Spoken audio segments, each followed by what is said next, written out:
Thank you for joining Pioneer. I'm Chris with Norman Public Library Central, and this is the 12th video in our series on the Swift computer programming language. In our last video, we were introduced to the idea of the URL. We also learned our way around Xcode a little bit. And in our code, we asked the National Weather Service to give us the grid location and weather station that we were going to need to access the forecast for our latitude and longitude, in my case, for Norman, Oklahoma. The challenge that I left you with last week was to take that grid location and see if you could actually get the forecast. Here's my solution. You can download the code from pioneerlibrarysystem.org at this URL. In this challenge, I read through the response from our previous call and saw that my grid X is 99, my grid Y is 82, and my office is OUN, that is, University of Oklahoma, Norman. I then constructed the weather string using that office, grid X, and grid Y based on the documentation on the government's website. I formed a URL, I marked it as an optional that we are going to ignore, and then I fetched the response. When I run that today, here's what I get.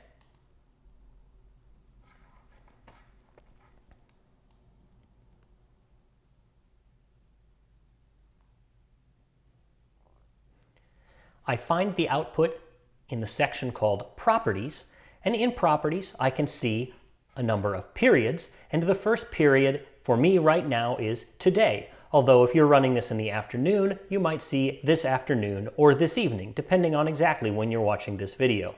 I can see that my current temperature is 64 Fahrenheit, the temperature is currently falling, wind speed of 12 to 16 miles per hour with a direction in the southeast, and that my short forecast is that I'm expecting showers and thunderstorms today. You might be getting different results based on where you are and when you're running this. Remember, this is all live. It's not randomly generated data like in our previous examples. One of the things that we noticed as we were writing this code was there were two circumstances where it was possible for an error to be generated. First, our URL might have been invalid, which we told Swift to ignore with the exclamation mark. The next thing we saw was that we had to try to create our weather response, but it's possible, based on this try statement here, that this call will also fail. Today I'd like to begin talking about error handling in Swift, and in particular I'd like to talk about optionals. You can download the starter code for today here. If you're using Xcode, be sure to go to the File menu and choose Add Files to your project and find the file that you just added. It should be called lesson12-optionals.swift, and it will look like this. I'll collapse my region at the bottom here, and let's talk about what we've got. In particular, I'd like to begin looking at line 33, where we said let points URL equal URL string colon point string, and then we added an exclamation mark at the end to tell Swift to ignore the optional. Well, that's a little bit sketchy. We're going to stop ignoring that optional today. I'd like to show you what happens if we form an invalid URL. It turns out that you can't put a % in a URL like this. So if I add a % here, I know that this cannot generate a valid URL, even though the rest of it is fine. If I run my code now, and remember to run your code, you'll have to put the name of this function in your main.swift file.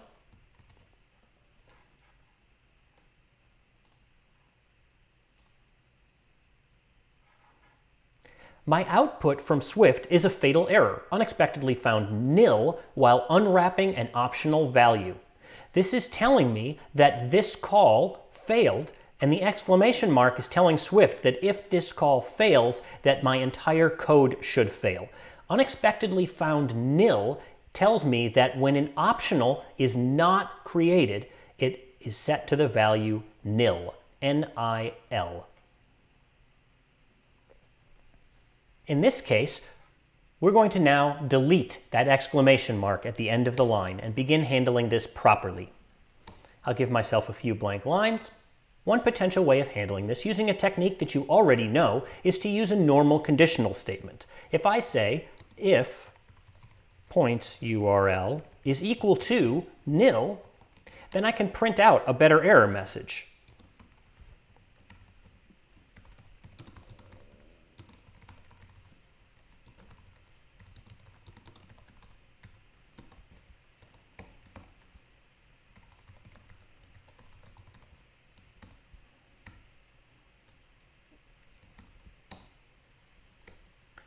And then we should exit our function because there's not any point in continuing.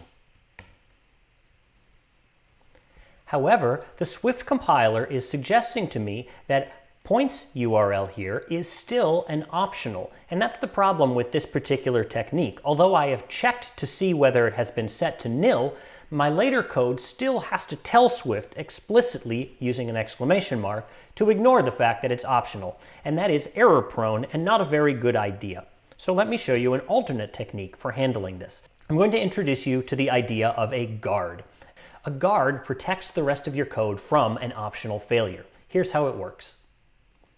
Instead of saying let points URL equal, I will say guard let points URL equal. If this statement works fine, then it will create a URL variable called points URL.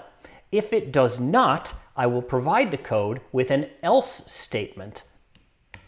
I will open my curly brace, and that else statement replaces our previous if statement.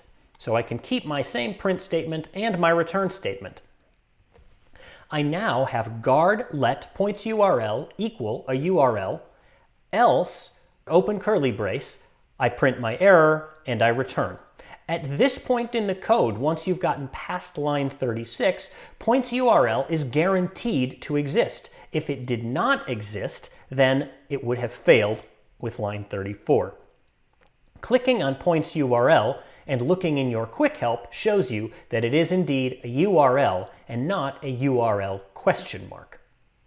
That means that my points response call is correct. Points URL is not an optional any longer, and if it had given me an optional value, it would have already failed right here.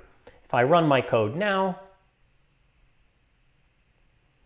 I get a much more understandable error message that that's not a URL.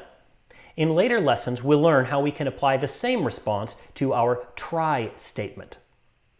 Your challenge is to modify your previous challenge to include a guard statement to protect you against a failed optional call. Good luck, and I'll see you next time.